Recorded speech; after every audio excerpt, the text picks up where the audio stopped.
Hello guys, ayan, nasa lubong pala namin si Ferdinand de la Merced. Ayan, nandito sa kalsada. Ayan, babain ko siya para magpa-picture o mag-video muna kami. Ayan, may kasama ko dyan sa likod at saka yung driver namin si Upit. Ayan, shout out Pit. Ayan, shout out. Ayan, sabi ni Upit, babain ko daw. O, ayan, kaya bumaba na ako dito sa van. Ayan, para ma-focus natin si Ferdinand de la Merced. Ito na, naglakad na guys, yung pogi guys. Naglakad na si pogi. Ayan, nandito na si Ferdinand de la Merced guys. Ayan, shout out sa iyo Ferdinand de la Merced. Good luck sa lakad mo sa loop, sa Philippine loop mo. Ayan, bumalik ako sa van kasi nag-abrihan yung cellphone ko. Ayan, bumalik ako. Pagbalik ko, ayan, pagsilip ko, ayan, ang dami na nagpa-picture. Ayan, hinabangan, sinalubong din pala si Ferdinand de la Merced guys. Ayan o, ang dami nag-ano sa kanya, nagpapapicture.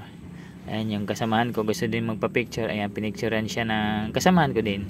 Ayan, yung isa parang gusto din sumingit pero parang umalis na si Ferdinand guys, parang nagtampo yata. Ayan, bye bye Ferdinand. Ayan, salamat sa pagbisita mo dito sa Surigao. Ayan, bumalik na ako sa loob kasi sobrang init na, tirik na yung araw. Ayan, baka masira na yung ano ko, chichancho. Ayan, ayan, shout out natin sila. Paulit-ulit yung salita natin dyan sa ilalim ng van. Ayan, ang sabi ko dyan sa ilalim ng van, ingat ka Ferdinand kung saan ka man, yung ano mo, yung journey mo sa buhay, sa pag-ikot mo sa Pilipinas.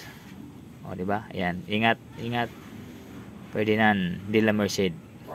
Yaw nag-ano pa rin ako diyan, nag-yaw.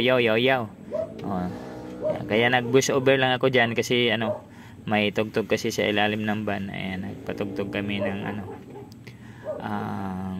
siyempre yung tugtog. Kaya nag-bus over lang ako. Ayan, maraming salamat sa inyong lahat. Hanggang dito na lang. Bye-bye.